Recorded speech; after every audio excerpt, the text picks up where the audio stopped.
السلام عليكم ورحمة الله وبركاته. الحمد لله رب العالمين والصلاة والسلام على أشرف المرسلين وعلى آله وأصحابه وأزواجه وذرياته وأهل بيته أجمعين. சங்கைக்கும் மென்மைக்கும் உரிய பெரியோர்களே, சகோதரர்களே, எல்லாம் வல்ல அல்லாஹ் ஜல்ல ஜலாலுஹு நாம் செய்யக்கூடிய எல்லா நற்காரியங்களையும் முகஸ்துதியின்றி இஹ்லாஸான முறையில் இறைவனுக்காக மட்டுமே செய்யப்பட்ட நல்வணக்கங்களில் நம் வணக்கங்களை அல்லாஹ் கபூல் செய்து கொள்வானாக. நாம் செய்யக்கூடிய வியாபாரங்களிலும் தொழில்துறைகளிலும் நஷ்டமில்லாத ஹலாலான ஒரு நிரவ லாபத்தை பெற்று அந்த லாபகரமான வாழ்க்கை கொண்டு தம் தேவைகளையும் தேவை உடையவர்களின் தேவைகளையும் நிறைவேற்றக்கூடிய நல்ல பொருளாதாரத்தையும் உள்ள விசாலத்தையும் அல்லாஹ் நம் அனைவருக்கும் வழங்கி அருள்வானாக. கஞ்சத்தனம் என்கிற தீய பண்பை விட்டு அல்லாஹ் நம்மை பாதுகாத்துக் கொள்வானாக. நம்மை உலகத்தில் வாழ வைக்கும் காலம் எல்லாம் நோய் நொடியின்றி ஒரு ஆரோக்கியத்தோடு அல்லாஹ் நம்மை வாழச் செய்வானாக. அந்த ஆரோக்கியமான வாழ்க்கை கொண்டு அல்லாஹ் ரசூலை நெருங்கக்கூடிய அனைத்து நல்ல முறைகளை புரியக்கூடிய அந்த முத்தக்கின்களின் கூட்டத்தில் அல்லாஹ் நம்மை ஆக்கி அருள்வானாக. திடீர் மரணங்களை விட்டும் தீய மரணங்களை விட்டும் நம்மையும் நம் குடும்பத்தையும் நம் சமூகத்தையும் அல்லாஹ் முழுமையான முறையில் பாதுகாத்துக் கொள்வானாக. மருத்துவமனையின் செலவினங்களை விட்டும் வேதனைகளை விட்டும் அல்லாஹ் நம்மை காத்துக்குவானாக. நம்மில் யாரெல்லாம் நோயால் பாதிக்கப்பட்டு வீடே கதி என்றும் ஆஸ்பத்திரியை கதி என்றும் அல்லற்பட்டும் அவதியுற்றும் இருக்கிறார்களோ அத்தனை மக்களுக்கும் வெகு விரைவில் நோயை போக்கி உங்கள் ஆரோக்கியத்தை வழங்குவதோடு அவர்களை கொண்டு அவர் குடும்பத்திற்கும் சமூகத்திற்கும் நல்ல பலன் தரக்கூடிய மக்களாக அங்கேறுவானாக. நாம் இந்த உலகத்தில் வாழ்ந்து மறைகிற நேரத்தில் லா இலாஹ இல்லல்லாஹ் முஹம்மது ரசூலுல்லாஹ் என்ற கலிமாவை மொழிந்து ஜன்னத்துல் ஃபிர்தௌஸை கண்ணால் கண்டு மகிழ்ந்து சிரித்த வண்ணமாக மரணிக்கக்கூடிய நல்வாக்கியம் பெற்ற மக்களில் அல்லாஹ் நம்மை ஆக்கி அருள்வானாக. மரணித்தும் மரணிக்காத இறைநேசன் கூட்டத்தில் அல்லாஹ் நம்மை ஆக்கி அருள்வானாக. நாளை மறுமையில முத்து முஹம்மது ரசூலுல்லாஹி ஸல்லல்லாஹு அலைஹி வஸல்லம் அவர்களின் திருக்கரங்களால் ஹவ்துல் கௌசர் என்கிற தடாகத்தின் நீர் வருகி அன்னாரின் ஷஃபாஅத்தை பெற்று அன்னாரின் கரம் பிடித்து ஜன்னத்தில் ஃபிர்தௌஸில் உயர்ந்த சொர்க்கத்தில் அவரோடு அல்லாஹ் நம்மை சங்கமிக்க செய்வானாக. எல்லாவற்றுக்கும் மேலாக இறை அன்பை பெற்று இறைவனை பார்த்து பரவசம் அடையக்கூடிய அவருடைய லிகாவையும் ரிலாவையும் பெற்ற மக்களில் அல்லாஹ் நம்மை ஆக்கி அருள்வானாக. அருமையான மோமின்களை, அல்லாஹு ஜல்ல ஜலாலுஹு குர்ஆனில் ஒரு வசனம் சொல்லுகிறார், وَلَنَبْلُوَنَّكُمْ بِشَيْءٍ مِنَ الْخَوْفِ وَالْجُوعِ وَنَقْصٍ مِنَ الْأَمْوَالِ وَالْأَنْفُسِ وَالثَّمَرَاتِ وَبَشِّرِ الصَّابِرِينَ. நாம் சிலர்களை சோதிப்போம்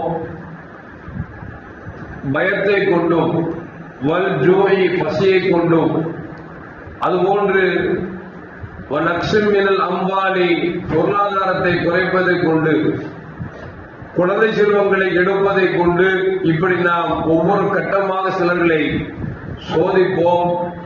அப்படி சோதிக்குகிற பொழுது யார் பொறுமையாளர்களாக இருக்கிறார்களோ அவர்களுக்கு சுப செய்தி உண்டு என்று அல்லாஹ் ஜல்ல ஜலாலுஹு சொல்லி காட்டுகிறார். சோதனை என்பது இறைவனால் கொடுக்கப்படக்கூடிய ஒரு காரியம்.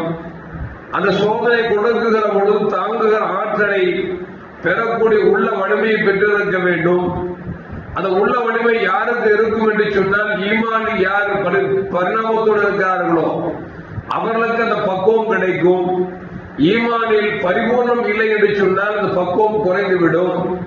எனவே நாம் அல்லாஹ் நம்மை சோதிக்குகிற பொழுது நம்முடைய ஈமானை பலப்படுத்தி நாம் அந்த சோதனைக்கு பொறுமையாக இருக்கிற பொழுது அல்லாஹ் ஜல்ல ஜலாலுஹு அவர்களுக்கு சுப செய்தி இருக்கிறது என்று சொல்கிறார் என்று சொன்னால் அந்த சுப செய்தியை பெறக்கூடிய மக்களாக நாம் இருக்க வேண்டும் என்பதில் எந்த மாற்று கருத்தும் அல்ல.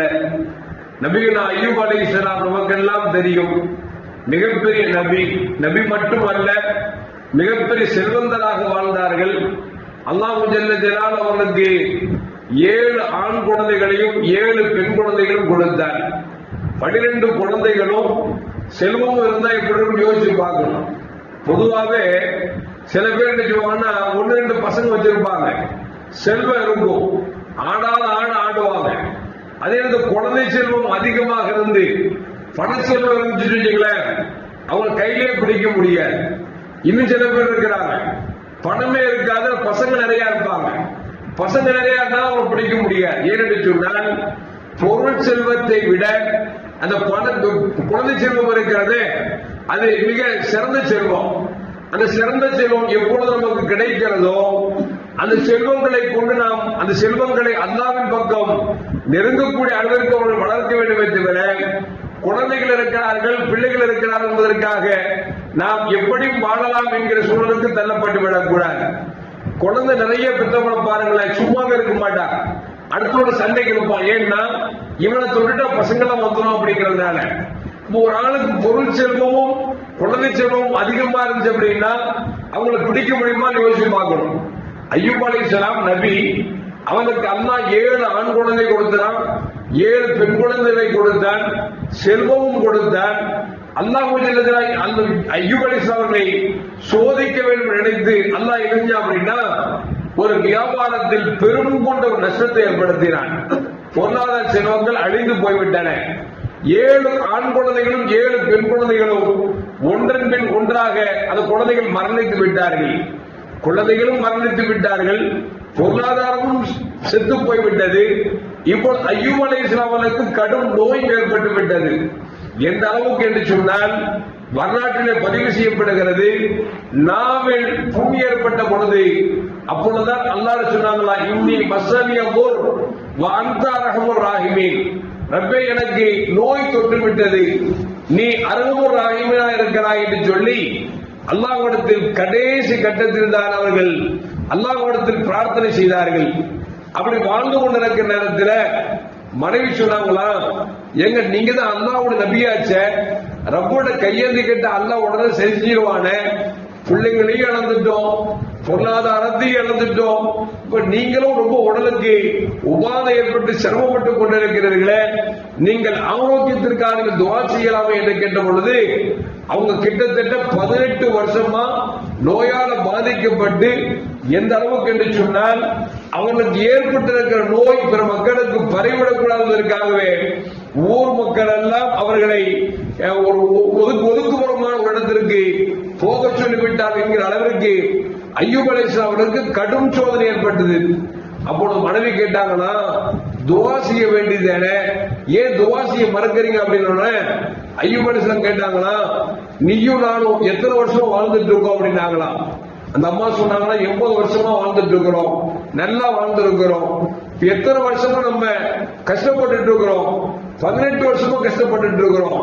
அப்படின்னா 80 வருஷமா அல்லாஹ் நமக்கு ஆரோக்கியத்தை கொடுத்த ரப்பு 18 வருஷம் நோயை கொடுத்தான்னு சொல்லி அல்லாஹ்ட போய் கையெழுத்து சொல்றிய, எனக்கு வெக்கமா இருக்குது. ஏன் தெரியுமா, 80 வருஷமா ஆரோக்கியத்தை கொடுத்த ரப்புக்கு நம்ம என்ன நன்றி செலுத்திட்டோம்.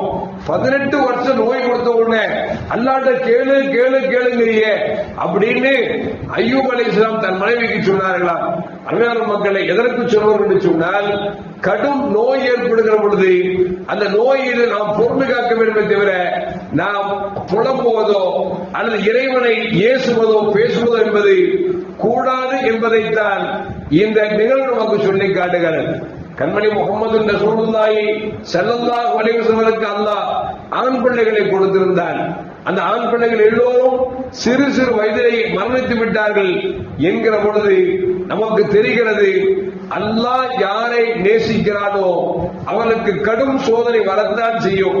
அந்த கடும் சோதனை வருகிற பொழுது அந்த சோதனையை தாங்கிக் கொள்ள வேண்டும், தாங்கிக் கொள்ள வேண்டும் தவிர அதை விட்டுவிட்டு நாம் புலம்பலோ அல்லது தன்னைத்தானே மாய்த்துக் கொள்வதோ அல்லது பிறரிடத்தில் போய் அதை சொல்லுவதோ இது மார்க்கத்தில் கூடாது என்பதைத்தான் மார்க்கம் நமக்கு சொல்லி காட்டுகிறது.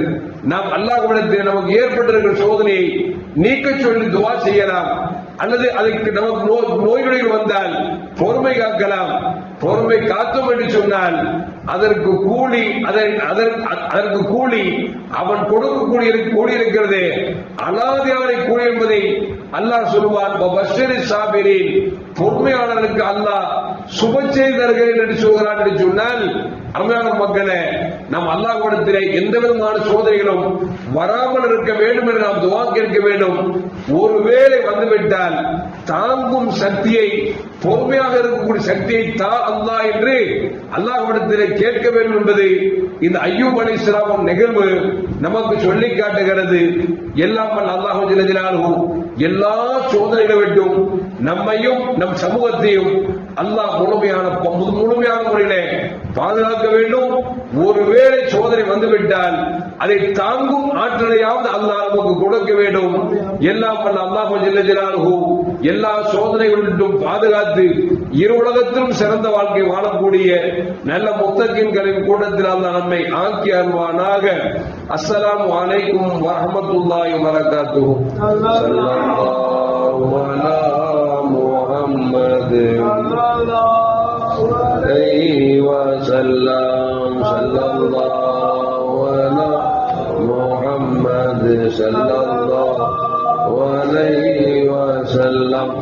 ஸல்லல்லாஹு அலா முஹம்மது யா ரப்பி ஸல்லி அலைஹி வஸல்லிம்.